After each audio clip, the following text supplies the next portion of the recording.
All right, time for us to get started. Couple quick reminders. Remember to sign up for the 8th. If you haven't done so already. That deadline is fast approaching as next Monday. If you're keeping track of the schedule for the class, my anticipated first assignment date is just about a week from today. So there's going to be a bit more time where we don't really have anything in the class. I'm bringing things forward as much as I can to try to spread out the assignments in the class as much as possible, but we definitely need to get through some of the preliminary material before I can start assigning things. Wouldn't make sense to assign something I haven't talked about, and it wouldn't make sense to talk about something that relies on content that we haven't seen yet. So it's coming, but it's probably still about a week out. Questions about anything that we have covered to date? So last time we talked about assertion methods. We talked about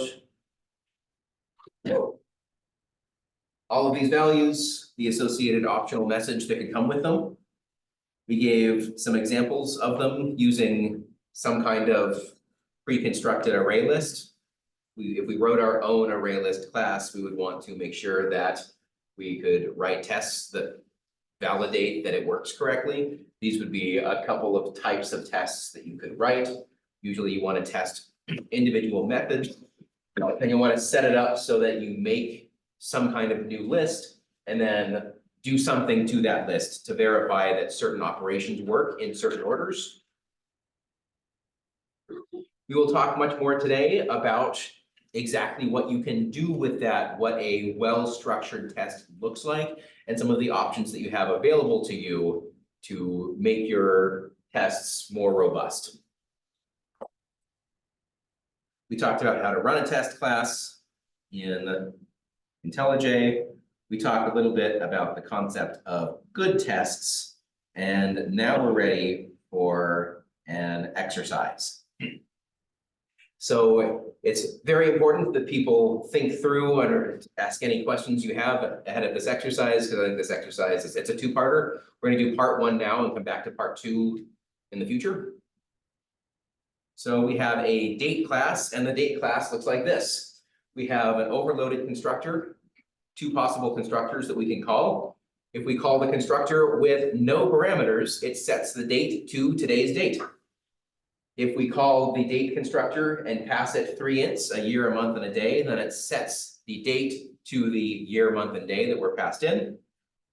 There are getters for the day, month, and year. Each one of those 3 is anticipated to be a field. So we need the ability to get the date, month, and year without being able to modify them. So of course, the fields should be private.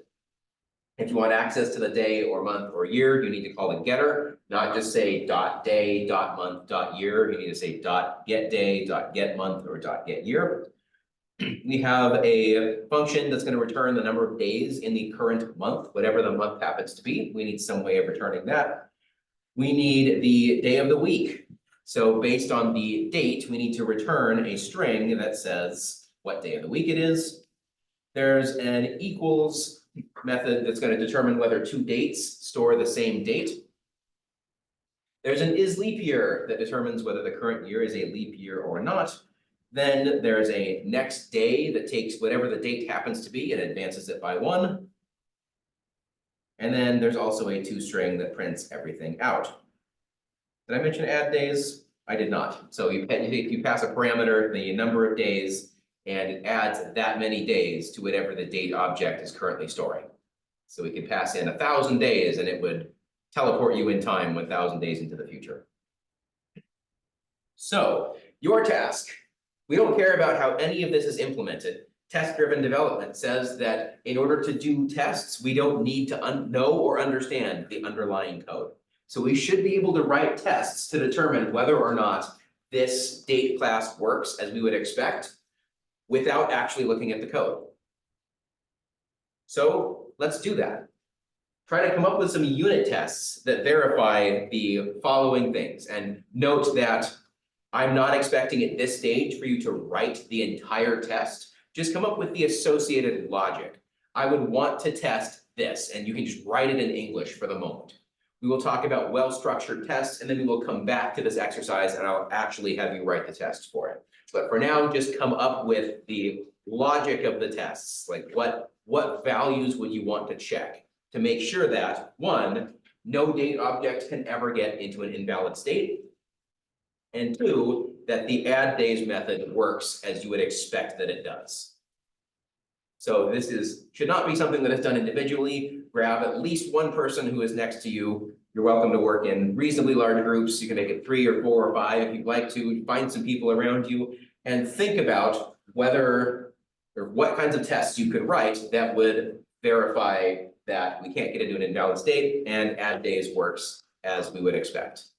Again, don't write the actual Java unit tests. Come up with what would those tests be logically.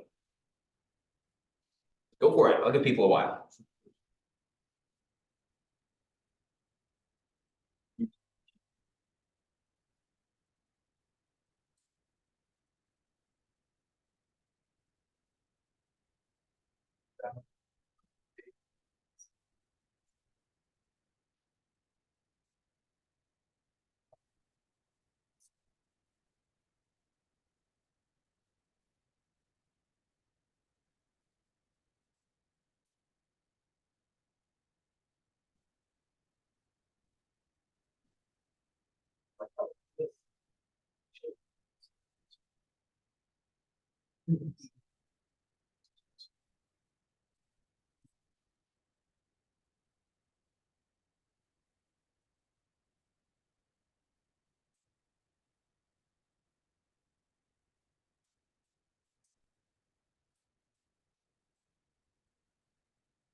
For those of you who are not working with others, I highly recommend it. Combine those brains.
So an example of something that I might be looking for here is, since we're not trying to make exact tests for this quite yet, one might be something like, if we're trying to answer the second one, we would do something like test add days 1.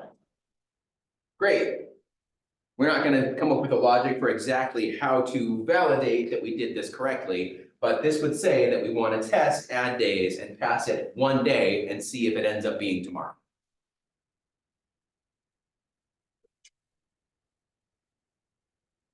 What else would you want to test to be sure that add days works properly? Are there any examples where add days 1 would work, where add days with some other parameter would not? Yeah, you could test every possible integer, but that's going to take forever, and we don't have that kind of time. So coming up with a suite of tests, think of maybe what 10 parameters could you pass to this that would check the most possible logic, that would reveal the most bugs.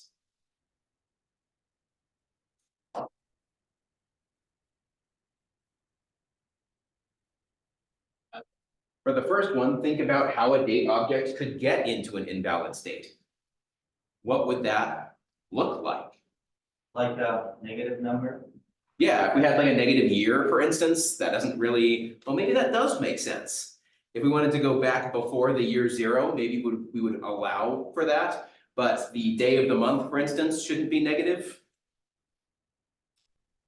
Come up with something that makes sense. There's no right or wrong answer with regards to what is out of bounds for years, but maybe there is something that makes sense otherwise. You could specify that this does not go back past the year zero, in which case a negative year would be an error. We want to throw some kind of exception. Yeah? We could test, like, the days at the end of the month. Yeah, so this doesn't really tell you what the setup is for add days, right? We just want to see if moving forward a day makes sense.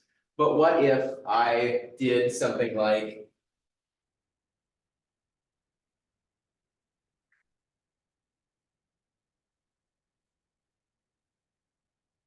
if I made this today's date,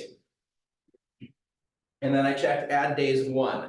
What is one instance where there might be a bug that this would not check or test? End of the month. Yeah, if today were to be the end of the month, then this would not check and verify that a month rolls over correctly, or that a year rolls over correctly, or that we correctly reach February 29th in a leap year. So there are other things that we might want to verify to make sure that the functionality of this is as we would expect. So try to group these tests into these suite 1 and suite 2 that test each of these different things and come up with probably, I don't know, maybe 5 to 10 logic tests for each. What else might we want to test with add days?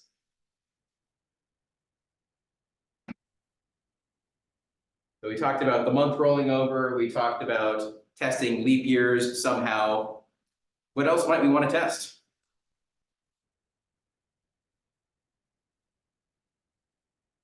Just make sure that days of the month doesn't go over 31. Yeah, we could make sure of that. We could do some kind of logic that makes sure that days and month doesn't get larger than 31. So that would be something like getting into an invalid state. That would be a good way to test that. Set it to be a date, add 31 days to it, and check whether or not days and month returns something that's more than 31. Maybe you do it in a loop where you add 31 days, 31 days, 31 days, 31 days, 8 times, 12 times, 13 times. Determine if days and month is ever larger than 31 or is correct given the current month. Maybe some logic that just verifies that. What else could we pass add days? Yeah. A year's worth of days. Year's worth of days, make sure the year rolls over correctly. It's a great idea, absolutely. What happens if I pass add days -1? Back to yesterday, so we want to verify that we can go back in time as well as forwards in time. Maybe we want to make sure that maybe months roll over correctly when we're going forwards, but what happens if we roll it backwards? Maybe days and month gets out of bounds if we go backwards. Remember that we don't have access to this code. Either we haven't written it yet, or this isn't publicly accessible code and someone has hired us with an NDA that says, write tests for this logic, but I can't share my code with you. So we would need to make sure that we can write tests without actually looking at the code.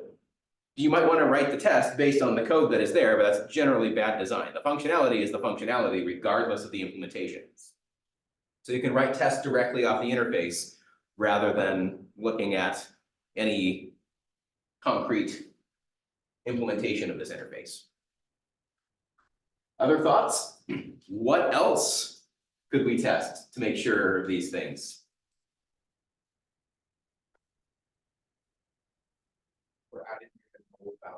Yeah, we might want to check and see, add days should certainly at some point take 0 and make sure that it's today. But some of these might be null. So what if we want to pass in to equals something that is null? What happens?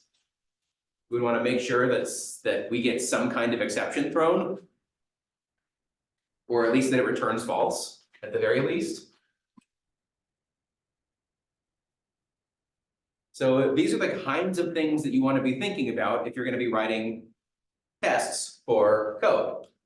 And it can be very good design to write the tests before you write the code, because you will bias yourself when you write the code. You're going to start writing the tests based on what you thought while you were writing the code.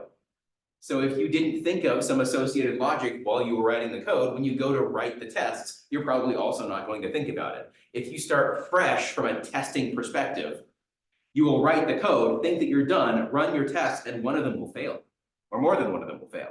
And you'll think, oh, I didn't implement something that I should have. There's an error case here that I didn't handle or catch. Writing the tests before the code can also improve the speed at which you write the code and the accuracy with which you write the code. So we will come back to this in a little bit and have you actually write these tests using testing logic. But let's first talk about some good testing procedures.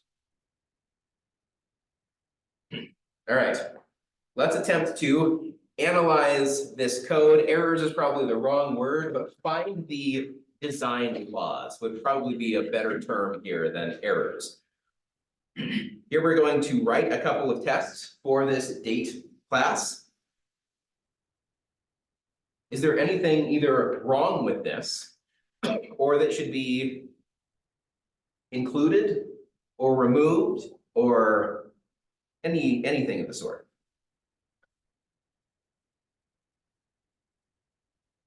Take a little bit, talk it out with your neighbor, see if there's something that would tell you whether these are these good tests? If not, what should be changed?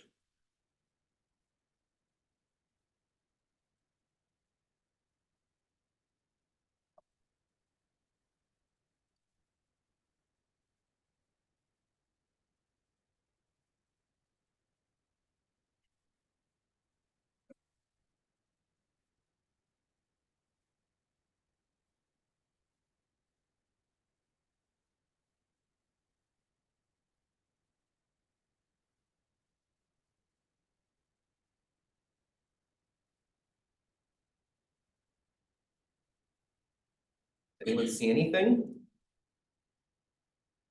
Yeah, I think it should check one thing at a time. yeah, that's probably good, right? If test 1 fails, what failed? Do we know? We will just see that test 1 failed. Was it because the year was wrong, the month was wrong, or the day was wrong, or all 3? We would need a further test to go figure out what was wrong when this test failed. Could you have like comments too, to see like where it fails? Yeah, we would need some kind of string probably that tells us what happened.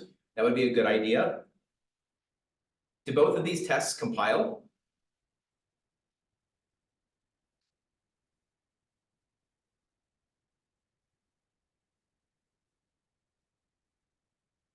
It'll tell you right now that neither of them do.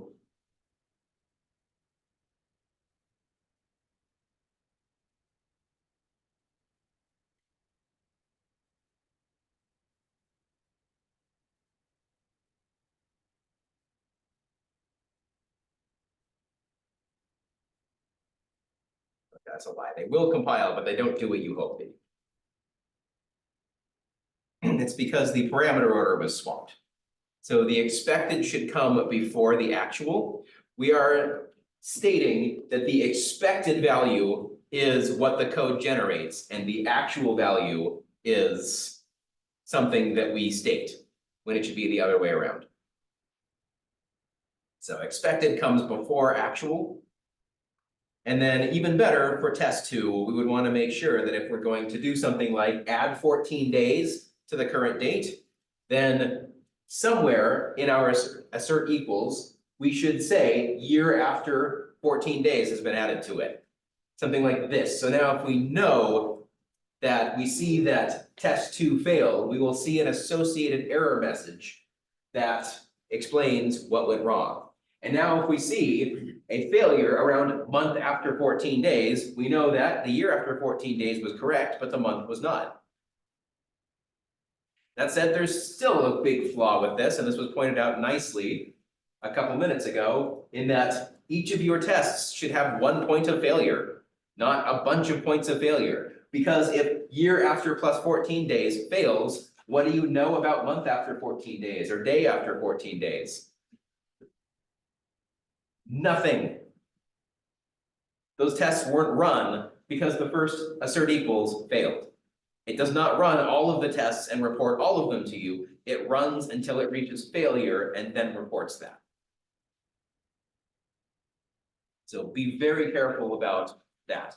A good test should have only 1 way to fail. If there are multiple ways to fail, maybe this is multiple tests. There's nothing wrong with factoring this out into 3 separate tests. Seems tedious, but you will at least see if multiple of these fail. Questions on the issues with these tests?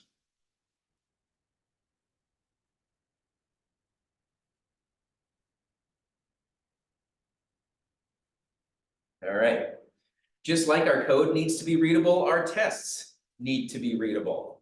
So your test code should be such that if you receive the error message, ideally, you know what went wrong directly from the error message in the assertion. But if you can't tell exactly from the assertion message what went wrong, you're going to have to go back and read your test again. So we could do the following to the test code on the prior slide. We want to name our variables, something that they represent, right? D is fine as a date, but rather than just throwing some value like 2050 into the expected year, we could do an assert equals on it that verifies that the date that we made when we added 4 days to it should be a date that we construct that has 4 days added to it. We can see now from the structured code that the assert equals for expected and D both refer to date objects. This is much more readable code. It will take less time to analyze this and figure out if this assert equals fails, what did you do to create that failure? You can then go back and look at your code and say, why would this have failed? So an expected answer should also use your objects wherever possible. Don't just throw in constants. Use the actual objects that you have made. Same thing for test 2. We add 14 days. We can make sure that the message that appears is still date after 14 days, but now we again assert equals whether expected and D are the same thing, and it's much more readable.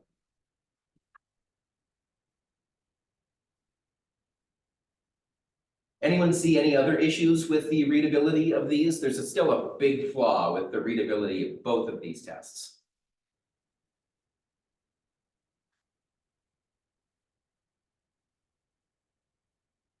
Like, should have comments on each line. Maybe. If you've structured your code really well, it shouldn't need comments. It should be readable enough that you don't need them, but I agree that there's something to do with the clarity of something, yeah. The names of the test. Yes, the names of the tests are called test 1 and test 2. Let's say test 2 fails and gives you the associated message. Which test failed? You have to go back and try to find test 2. You're probably going to be Control F searching through the page for test 2. If you grouped your tests and named them something effective, when a test fails, the name of the test should tell you something about what failed. So please don't name your tests something arbitrary. You want to make sure that the name tells you as much about the test as possible. You want to minimize the number of times you have to go back and look at your testing code. The error message displayed when your test fails will include the name of the test and the error message from the assertion. That should be all you need to identify what your testing code did. You should not have to go back and look at it. once you write it, whenever possible. There will still be times when you need to do it, but try to minimize that. It will save you time. If anyone else uses your code, it will save them time too. They will start to think that you are an expert programmer and they'll want to be around you more frequently and utilize your code more frequently. So it gets promotions. So you want to get as much information from the test without referring back to your test code. So this would be even better. Add days within same month 1. This would say there are multiple tests that have to do this, but you added days within the same month. Note how date after plus 4 days does not tell you whether you wrapped the month or wrapped the year around. It only tells you that you added 4 days. So there's some ambiguity to the message that the name of the test now specifies. Add days within same month. If that fails, now you know there may still be an issue with the logic of wrapping the month or the year, but there's an issue without that as well. It just gives you more information just based off the name of your test. You do not have to go back and refer to this code. On the other hand, add days wrapped to next month 2 now says if this fails, there's an issue with wrapping to the next year, sorry, next month. So you want to make sure that you know to go look at that logic when you go look at your code to make sure that that logic is sound. Questions about naming your tests, something that adds value to the test?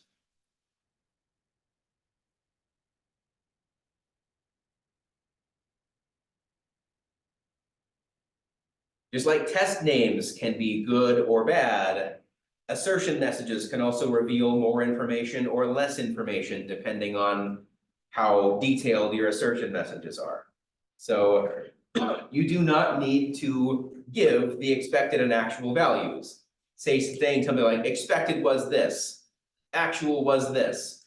The assertion message will give this to you, so you do not need to give them in your manual test output. So here we have the bad version where we have some kind of actual complex print line inside of the assert equals. You're constructing a significant string here that says should have gotten expected, but instead got actual. Not necessary. All you need to say is something like adding 1 day to this expected actual. And now you can actually look at and see if I added 1 day, is the difference 2? Is the difference 5? Is the difference -1? Did I go in the opposite direction from what I intended? It's much better to add value by explaining what the test did in English rather than trying to report the expected and actual. You get that for free.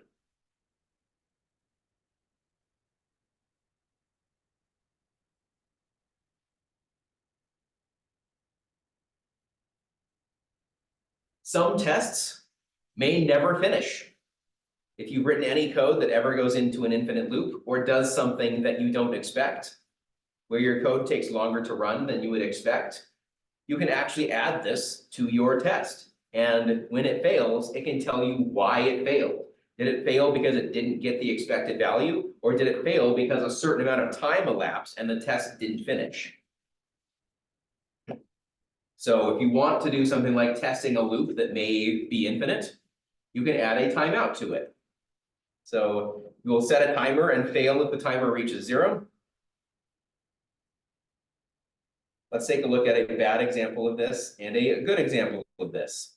So the bad, you can just, right after your at test, you can just add some parentheses and says timeout equals the number of milliseconds that you want the failure to occur after. So 5,000 milliseconds is the equivalent of 5 seconds. So this test would fail automatically if it doesn't succeed or fail within 5 seconds. Why might this be not the most ideal way to test a timeout? You're on a bad computer. Reasonable if it might take a little while. You can set the timeout to be an arbitrarily large value to get around that, but Wait, so milliseconds is definitely 5 seconds, let's try the unit conversion, right? yeah. So 5,000 is just saying the number of milliseconds is equivalent to 5 seconds. The good we'll just have you factoring out this constant, since constants that appear anywhere in your code are not ideal. It's much better to have a static final that's pulled out of your code, and now, rather than this, you can set the timeout to be the associated static final value. Now your code is a little bit more readable, and it allows you to have and state things like short timeout, medium timeout, long timeout, something that tells you a little bit more information than this arbitrary value, 5,000, 2,000. If you're working with someone who doesn't know that this timeout is in milliseconds, then having something that says short timeout or long timeout is much more descriptive than just an arbitrary number of milliseconds. Just adds very slightly to the readability of your code in ways that can only improve it.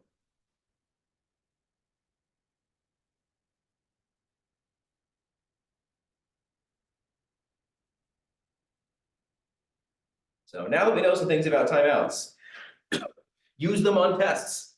If for some reason your test takes longer than it should, you want to know this. You don't want to just sit there and wonder why your code is spinning forever for some reason when you run your tests. So you want to have a default timeout that looks something like this. Somewhere you would have a static final default timeout, and then you could use the default timeout for everything. Wait, would you stick it in these, which class do you stick it in? The test file class? It's outside of the, or sorry, it's inside of the class. So this is inside of the date test class, but it doesn't matter where any of this goes. Usually it's at the top of the class, but here it's at the bottom of the class because it doesn't really matter from a compiler's perspective where that is identified. I would recommend either the top or the bottom, whatever you like, keep it that way for everything that you write.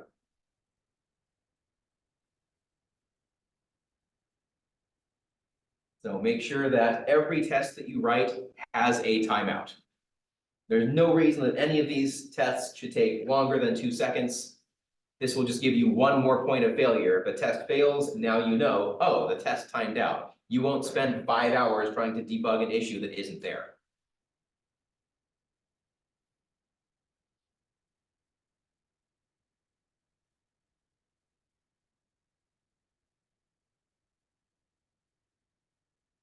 Sometimes we expect our code to throw an exception, or we want to test and make sure that the exceptions that we expect our code to throw are actually thrown at the appropriate times. So we want to test that. We can write a test, and just like these parentheses that give you the timeout equals, and it looks for an associated timeout, we can also have a clause here that says expected equals, and this tells us what the test should be throwing if it is successful. So now, if the test throws the expected exception type, then the test will succeed. If the test does not throw the expected exception type, then the test will fail.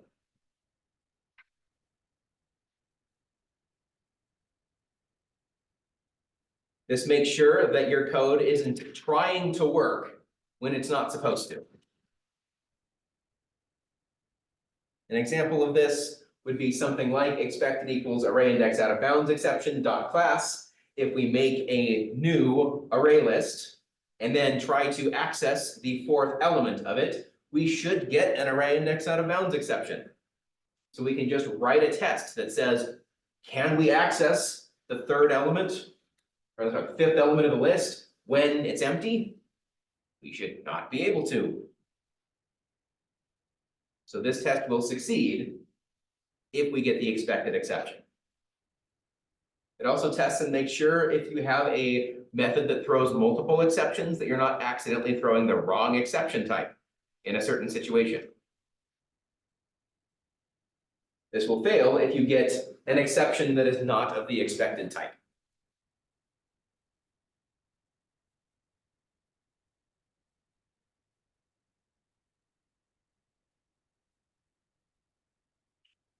If we're going to be writing a bunch of tests for one particular class, One example for this, you're going to see in a later lab for this class where there were 1,000+ tests written for it.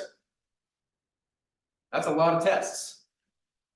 It might be nice to have some logic factored out of your tests, so you don't have to make a new list, and then make a new list, and then make a new list, and then make a new list for every single test that you do.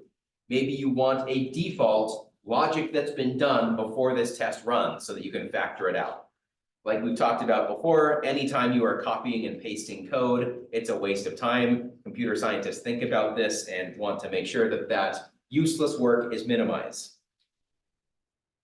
You can specify code that runs before and or after every test case method, and this becomes the reason that you might have multiple different testing classes associated with the same actual implemented class. So maybe we have an array int list and an array int list test class, but we could make an array int list test class with something at the end of it that specifies, and now we have a different at before and at after, so that we can factor out the tests that have the same prior work done to verify certain logic that is done with it. This just factors it out and makes sure that you don't have a bunch of lines of the same code. So this specifies code to run once before and after the entire test class runs.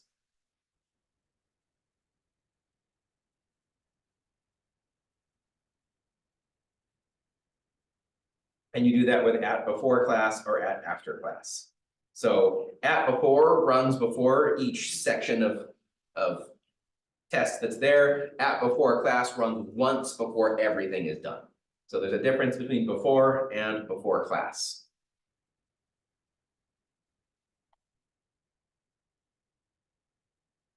Does that make sense?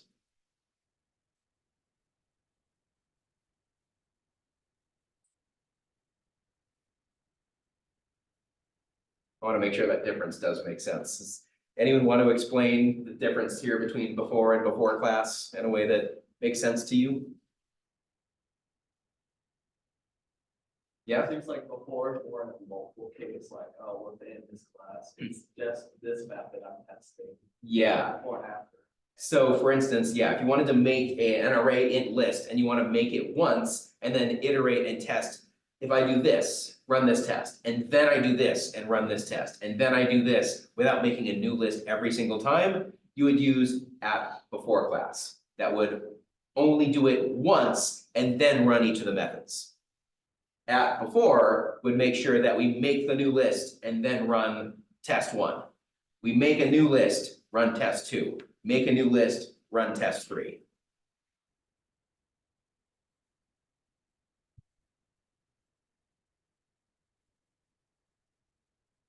Now that we've seen some of this, there are some more generic tests tips as well. The first one is, obviously, we can't test everything, so we need to be really smart about what we choose to test. Writing tests takes time. That is time that we could be coding. So there's a very nice balance between doing no testing whatsoever and just writing code and hoping that it works, and spending as much time as it would have taken to implement all of the code and debug it with no tests in a way that you're still writing tests at the end of that time. There's a happy middle ground where the time that you spend writing tests should more than pay for itself in how much time it saves you debugging. The more pervasive the system, the more time you're going to want to spend testing it. If you anticipate that your code is going to change over time, or that you're going to add some additional functionality, it's very much worth writing the tests, because you make those associated changes, something breaks that used to work, and you'll wish you had the tests, because logic that you knew you had done correctly doesn't actually work anymore. Why? Now we have to go spend a bunch of time trying to figure that out. Would have been better if you just written the test in advance. So you'll have a limited number of tests. Think about ranking those tests. If you can come up with 1,000 different tests for this, rank them by how likely they are to reveal bugs. And then implement the top 10. Or however long you have for implementing tests. set aside an amount of time in advance that you want to spend writing tests, and then do as much as you can with that time before moving on to the implementation. You can always go back and write more tests if you find that you need to, but don't get bogged down writing too many tests, and don't just hop into the code without having thought about your tests. Certainly think about boundary cases. We see this with if statements all the time. Test things like positive, negative, zero. If you have some method that is a division, you want to make sure that you test and make sure that the denominator is not zero. Maybe you want to have a test case where the denominator is actually zero. It might work perfectly until your denominator is zero, and then, oh no, something went wrong. Wherever a Boolean expression changes value, so you might have something like some function, some expression that says A is less than or equal to B. What kinds of tests could we write to make sure that this Boolean works correctly? Assert true. We would want to test something like sometime when A is less than B, sometime when A is equal to B, and sometime when A is greater than B. And preferably right on this threshold. So if you could make, if these were integers, A1 less than B, A1 more than B, then you could check and make sure that this should return true, this should return true, and this should return false. If these values all work, then it's very unlikely that there's some other value out there that does not. So you can isolate all three cases with 3 tests. Don't try to write 10 tests for this. So test at the boundaries of where a Boolean expression goes from true to false, right on that boundary.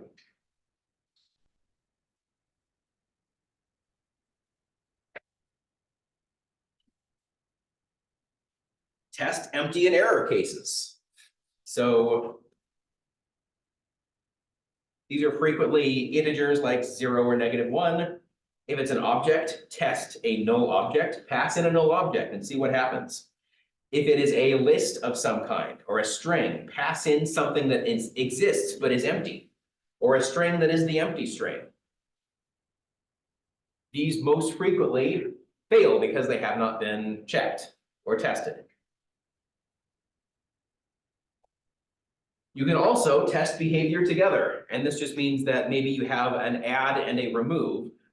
Maybe add works by itself. Maybe add works if you add a bunch of things together, but as soon as you remove something, the add functionality is broken. So you could test something like add, remove, add, make sure the value is what you expect. So there's certainly conditional times when a test is going to fail because there is some logic error from when you take the same method and put it back to back, or order them in different ways, in ways that where your object gets out of an expected value. So add works unless remove was called right before it. Multiple calls, maybe size works the first time, but size doesn't work the second time.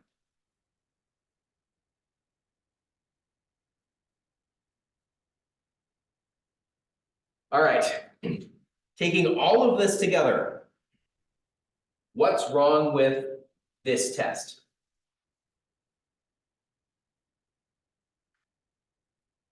Timeout. There's going to be a lot of stuff that is wrong. So see if you can identify, go ahead and make a list of it before we check exactly what people are seeing. See if you can write down some stuff that was wrong.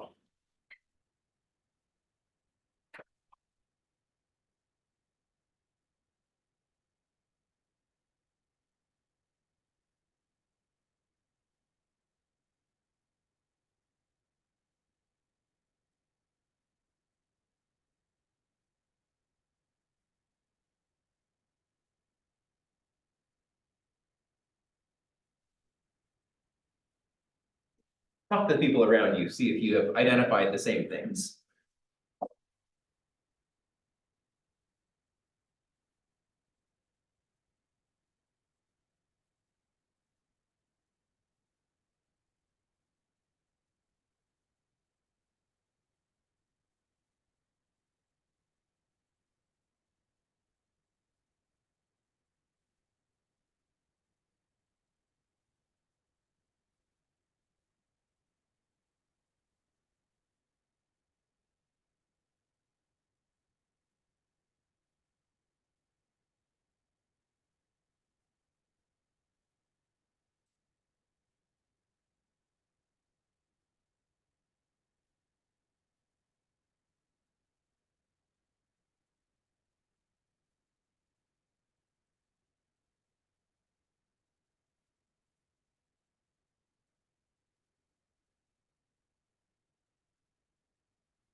All right, let's see how many people got. The answer was like, yeah, go ahead. You could use a default time, since like kind of what days per month. Sure. Yep, absolutely. We're using a constant for the timeout, which is not great. The first thing I see is I actually have to look at this and think to figure out what it does. That's not good. I don't want to have to think about the code that my test does. So title of the next slide says it all. So testing one thing at a time per test method. This is violated. If something goes wrong, we're not going to finish testing this whole thing. We're just going to find the first instance of the issue. So in general, 10 small tests are better than one large test. We will actually see the number of the small tests that fail rather than being stuck to the single large test and having to run the test suite over and over and over and over as we fix one issue, which reveals a later issue with one of the later tests inside of this test. It's a pain. Every test method should have only a few, hopefully just one, assert statement. Sometimes we'll find a reason to include multiple in there, but it should be few and far between if possible. If you assert multiple things, the test fails after the first failed assertion. So you don't know whether a later assertion would have failed, which is not helpful. Tests should avoid logic. The code should give you all of the associated logic. You should just be calling methods in sequence. You should not be putting logic inside of your own test. What happens if the test logic that you write is wrong? It's going to look like the code is wrong when in fact you inserted a bug into the test. That's a pain to figure out. Is the bug in the test or is the bug in the code? Eliminate it completely by not putting any logic in your tests. Anytime the assertion fails, then it will be because of the code. But every time you want to mix two or more fees together to see where fees can go wrong on purpose. Yes, Like, those are times where you want to mix fees and see if it says screw you or not. exactly. It's a So- situational fee, right? Sometimes you want to mix different fees because you want to see if it goes south or not. Yeah, Sometimes you don't. exactly, exactly. So minimize conditional statements, minimize loops, minimize switch case. Actually, I just hate switch case to begin with. Completely avoid try catch. You do not want to be trying to handle any exceptions. You should be checking for whether or not an exception is thrown, not trying to do something with an exception if the target code throws the exception. So anything that's remotely complicated in the testing logic should be able to be written and understood by someone who is taking 210. If Could you it's use comments to help, like, this test, could you use comments to help clarify? if needed, yes, but you should be able to structure your test in a way that the code speaks for itself. Okay, like the comments if you comments like, hey, this does this, hey, I'll read what it does. Yeah. Where you like, you don't forget. Exactly, exactly. And to help our people, like, oh, this test does this, okay. Yeah, you should be able to get as much information as you can directly from what is printed to the screen when the test fails from the test suite. You should not have to refer to the testing code. So use the expected equals that you saw on the prior, a few slides ago, rather than that. That's everything for today. We're gonna come back to the exercise again, first thing tomorrow. And we're actually gonna start writing tests for that date class that adhere to as many of these ideologies as possible. Slide with the, we show the. I'm trying to get it down. So before this, Yeah, before. Yeah, welcome to the studio. that one, great.